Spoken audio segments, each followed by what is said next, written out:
একটা ছোট্ট গ্রামে থাকত রফিক নামের এক মানুষ। তার দুই সন্তান, বড় ছেলে রাহাত আর ছোট মেয়ে মিনা। কিছুদিন আগে তাদের মা মারা গিয়েছিল। সংসারের জন্য রফিক আবার বিয়ে করল। নতুন মায়ের নাম লতিফা। গ্রামের মানুষজন তখন ফিসফিস করে বলতে লাগল, সৎ মা এসেছে, এবার বাচ্চাদের কষ্ট দিতে শুরু করবে। কেউ বলতো, সৎ মা কখনো আসল মা হয় না।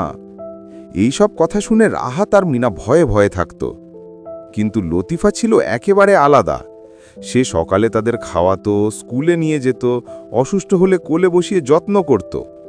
মিনা আস্তে দাদাকে বলল, দাদা, সবাই যা বলে, মা তো আমাদের খারাপ কিছু করে না। রাহাত হেসে বলল, হ্যাঁ, আমিও মনে করি মা আমাদের আপন। একদিন গ্রামের মেলায় রাহাত হঠাৎ অসুস্থ হয়ে পড়ে। লতিফা ছুটে গিয়ে ছেলেকে কোলে তুলে নিল আর চোখে জল নিয়ে দৌড়ে নিয়ে গেল ডাক্তারখানায়। সবাই দেখল কিভাবে সে নিজের ছেলে মেয়ের মতো বাচ্চাদের আঁকড়ে ধরেছে।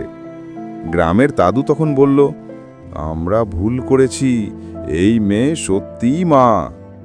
তারপর থেকে আর কেউ খারাপ কথা বলল না। রাহাত আর মিনা প্রতিদিন হাসি খুশি থাকত, স্কুলে ভালো করত, আর লতিফা হয়ে উঠল তাদের আপন মা। গল্পের শিক্ষা হলো, মা শুধু জন্মদাত্রী নয়, যে ভালোবাসতে জানে সেই আসল মা।